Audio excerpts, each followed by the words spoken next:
For this one, I'll just start by creating the portal scene. So I'll make a new scene. It's going to be an area. So just like some of our other components, we need to know when the player has entered the area. So I'm going to use an area 2D. And before I forget, I'm going to go ahead and change this to portal. And then save this in my scenes and in components. And so this is a portal that can be used to connect any two scenes. And the art I have is kind of like sort of like a weird portal looking thing, but you could use a door, you could use like a hole in the ground, you could really use anything that you wanted to here. So for our portal scene, we need our animated sprite. So I'll make a new animated sprite, and I'll just quickly add that animation. And we're gonna have a idle animation or default animation and a activated animation. So actually, let's go ahead and attach the script so I can remember what this is supposed to be called. So this is our trigger scene script, and essentially just when we walk into this area, it's gonna open a new scene. And so if we look at this script, we can see we need an animation called entered. And that's really pretty much it. We need an animation called entered, and then we need a path of where we want to load our level. And this is going to be different for different levels, so I'm not going to build this into the basic component. So for our animation frames, we have our default animation. I'm going to turn this on autoplay, and I'll use the little waffle button and go to my portal image here. And this has 3 horizontal and 2 vertical. So this is my sort of idle default animation, which looks like that. Just added a few frames with a little like stuff, some noise to draw attention to this, just to make it clear that it's something that you can interact with.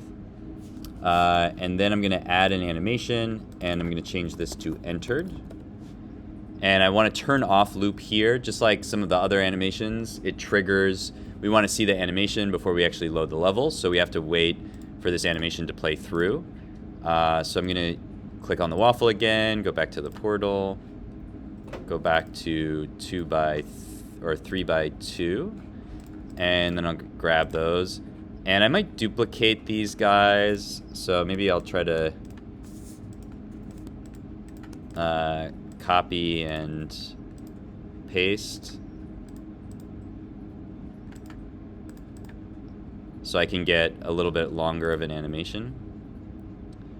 Maybe I don't really need it to be that long. That's probably good, so I'll leave it there. So then we just need a collider so we know when the player's entered the area. And we just want this to roughly match the shape of the art. So I'll add in a collision shape 2D. And I'm going to use a rectangle for this, even though it's not rectangle shaped. We want to use simpler geometries when we can. And since we don't really need to know the edges of this that well, we just need to know when the player is in here. I'm just going to use a rectangle for this. So that's going to be perfectly fine for that. And then we got to make sure to set the right collision layers and then connect all of our signals. So I'm going to choose the area and go to collision. And I'm probably going to need a new layer. So I'm going to edit layer names, and I'll call this portal. And so then I'll select the portal and turn off the player. And then the only thing that needs to interact with this is the player. So I'll just leave the mask on layer 1. So then I'll just connect my signals. So to detect when the player enters, I'm going to use the body entered. So I'll double click this and connect it. And that should be the right method on body entered. So I'll just hit OK, click connect. And then you can see there's an area to add a sound if you want a sound to play when we activate the portal. I'm not going to go over that right now just because for the sake of time.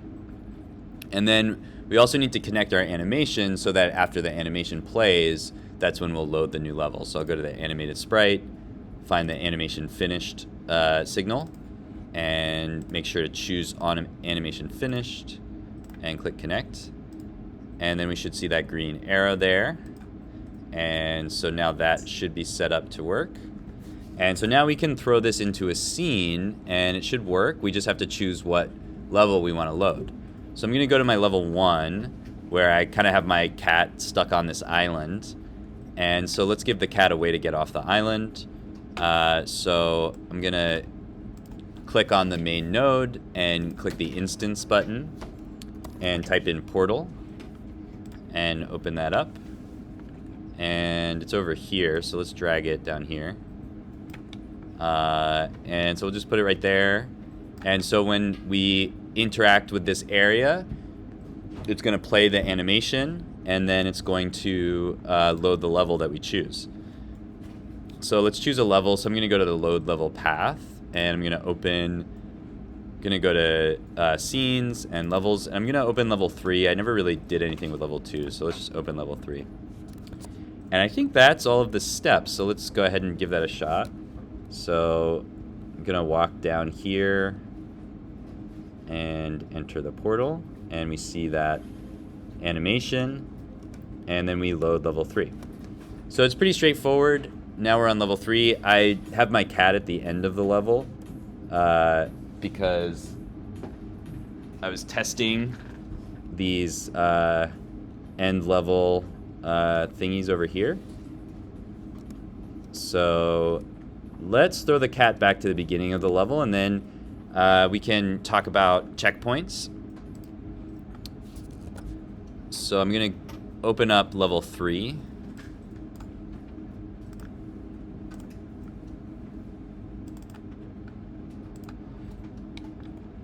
And let's put the cat back at or let's put a checkpoint somewhere in the middle of the level.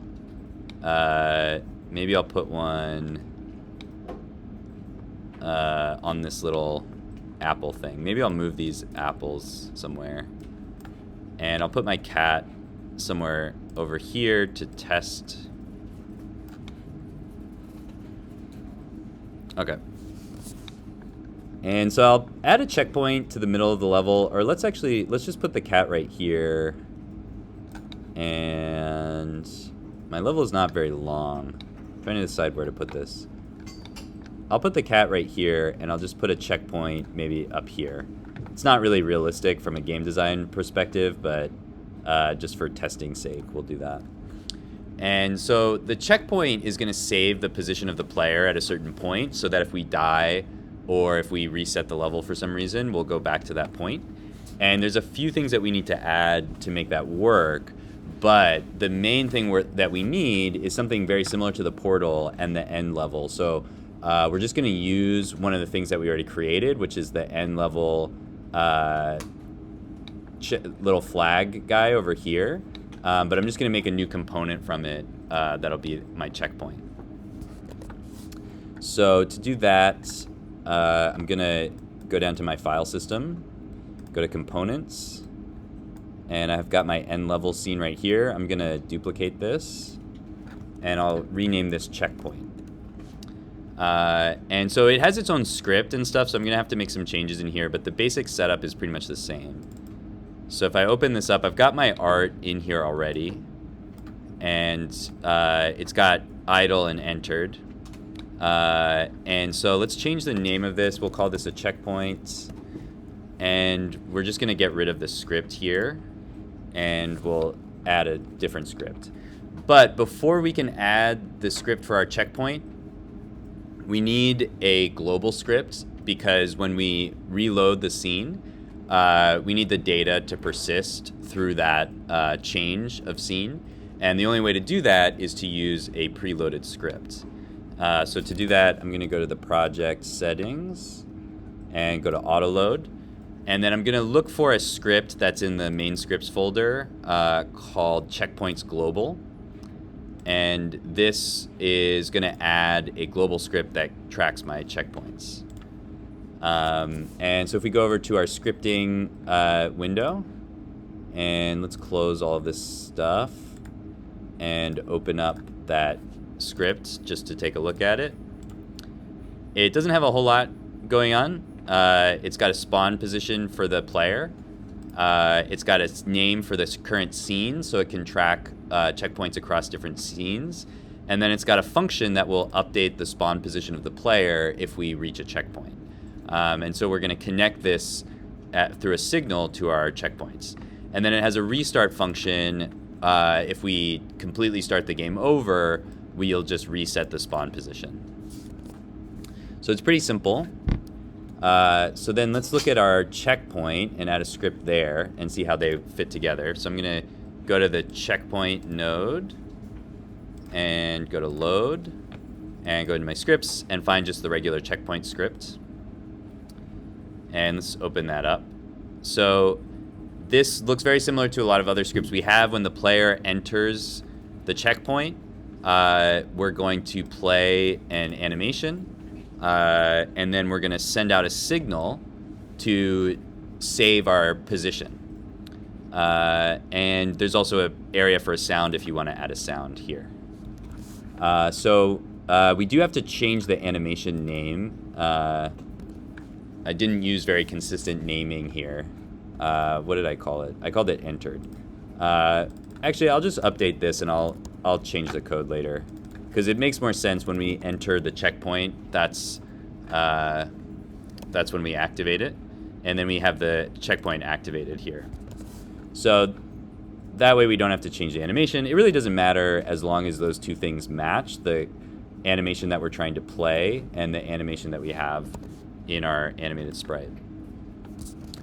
Okay, so then we have this signal, and so we have to connect a couple signals. I think they're already connected, but let's make sure.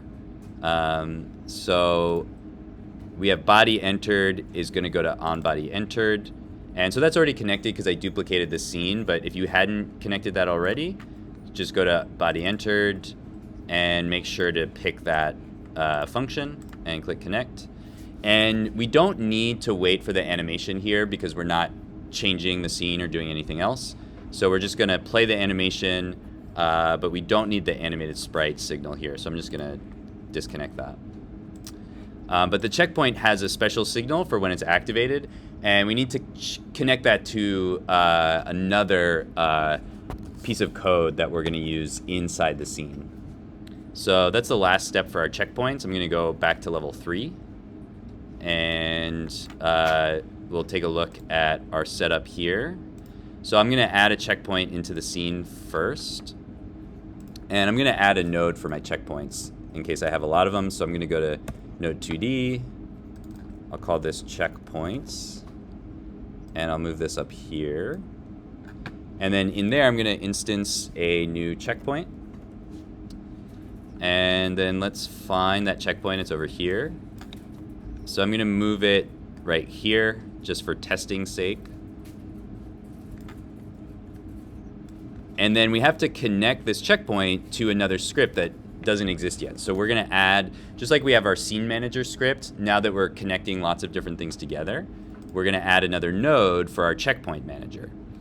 So I'm going to click on my main level node, and I'm just going to make a generic node here. And I'm going to call this checkpoint manager. And this gets its own script, which is also called checkpoint manager. So I just go here, go to load scripts, and there's a checkpoint manager. So this is the third script, and these all fit together. So the checkpoint manager gets signals from each one of our checkpoints, and then it uses the global checkpoints to set up the scene. So there's a couple properties that we have to add here. So first, for our checkpoint manager, it's not showing up. So let's see.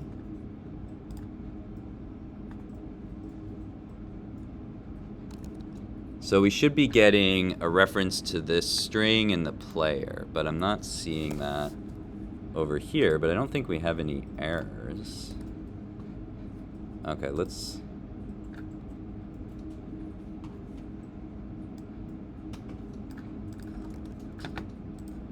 go back here.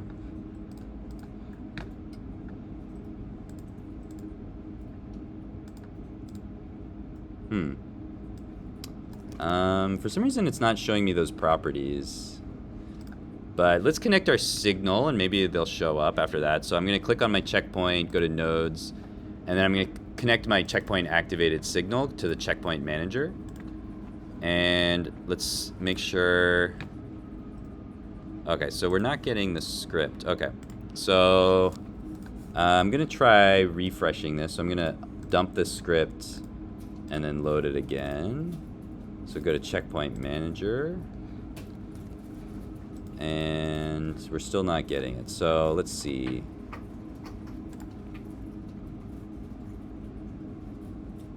I don't see any errors.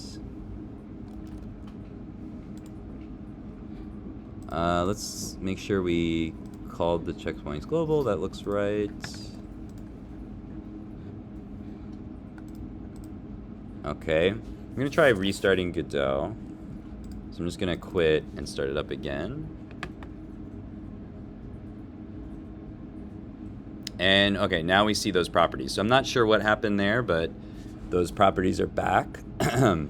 So, okay, so now with our checkpoint, let's go ahead and connect our signals. So we select this checkpoint here and go to checkpoint activated. And we need to connect that to our checkpoint manager. And then we need to choose the right script here. So we're going to choose on checkpoint activated. And I'm going to click connect. And basically any checkpoint that you have needs to be connected to this activated function. And that's going to save that checkpoint position globally. So then we also need to give the checkpoint a couple properties. So let's go to the checkpoint manager. We need to name this scene. So we'll just call this level 3. So we need a unique scene so that we can save that checkpoint. And then we need to tell it where the player is because it's going to set the player position when the scene loads. So we just drag the player into that player node there. So the result of all of this is I should be able to get the checkpoint and then die and then reset to that checkpoint position. We may need to check our scene manager and just make sure. Let's see. I think that looks fine. So let's give this a try. So I'm going to run the scene. I'm going to get to this checkpoint. And then to demonstrate this, I need to fall off the scene. So I'm going to try to jump over these snakes and fall off here. Oops. Okay. Somehow I'm going to have to do this without dying. So let's get these snakes out of the way just for testing. So I'm going to go in here and just move these snakes up here. I'll move them back later, but I just want to be able to test this without any issues. Okay, so we see the flag to pay attention. So we see the flag change when I get up here, so that means the checkpoint should be activated. And so now if I fall out of the scene, I come back to the checkpoint. So that's exactly what we want. And then you can also use checkpoints. If we move between levels, you can use checkpoints to set the point of that level. Okay, so there's one more thing that we can do with checkpoints, but it requires a little bit more setup. So we'll do that real quick, and then that will be everything that we can do with this. We do have an error. Let's see. There's no animation with the name death. Okay, I'm going to ignore that for now, but I'll fix that later. Okay, so one thing that you might want to set up with your checkpoints is you have like enemies and items in the scene, and if you get those items but then you die, you may want those items not to reappear once you reload the scene. To do that, we need to be aware of what items exist. And so that requires a couple extra steps. One is we have to load another script that's an item manager. So I'm going to go to project settings and go to auto load and go to my scripts. And there's an items global right here. So this keeps track of the items in the scene globally. And now I'm just going to add another generic node. So I'm going to add in a node. And and drag it up here with my other managers. This is the item manager. And this gets a script that's also just called item manager. And this item manager, we need a scene name, and it should match the checkpoint manager. So the scene name is level 3. And then we just have objects that we want to track. So if you want to track the enemies, you can throw them in there. If you want to track the obstacles or rewards, let's just use the apples as an example. So I'm gonna add 3 elements for my 3 apples and drag these in here. And that's really all I have to do. The item manager and the global items should keep track of the rest for me, or should do all the work for me. So I'm gonna get all those apples. I'm gonna hit my checkpoint. And then if I fall off the map, I should respawn. Uh-oh. Okay, so we still have apples. So let's see if we got an error. Nope. Okay. Let's check our scene manager. We might have removed something.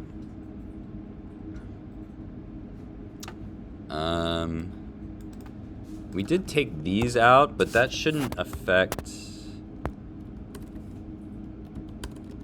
anything in here. Okay, so let's take a look at the scripts for a second. So I have my item manager, the scene name. I've got everything in here. That all looks fine. And let's open up the scripts items global. Okay, and that's pretty much what it looks like. It just has a list of the objects, so that's pretty straightforward.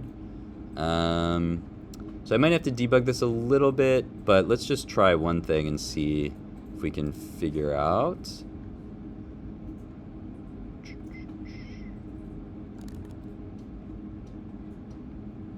Okay, I'm just gonna print out the scene objects down here.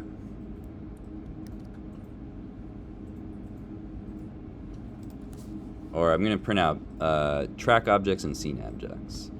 We'll just see if that actually works. If not, I'll debug this later.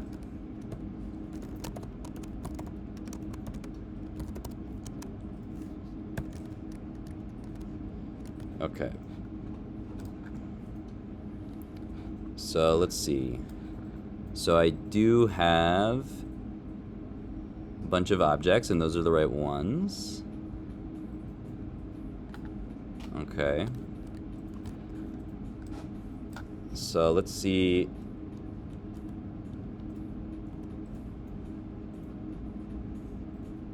If this works. Nope. Okay, I'll have to debug this a little bit, but it should work out of the box. There may be some new Godot 4 stuff that's changing this, but I'll figure that out and I'll update the scripts. Let me see if there's anything else I forgot.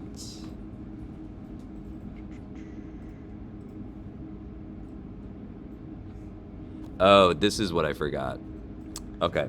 So I need to tell the item manager if the player dies. So I just forgot a step here. So I need to connect the player fall to the item manager and connect that to on player died. Or actually, maybe I should, let's try that. And so we'll save the objects if I fall out of the scene. Okay, so we need to actually tell it when to save. So let's give that a try. Whoops.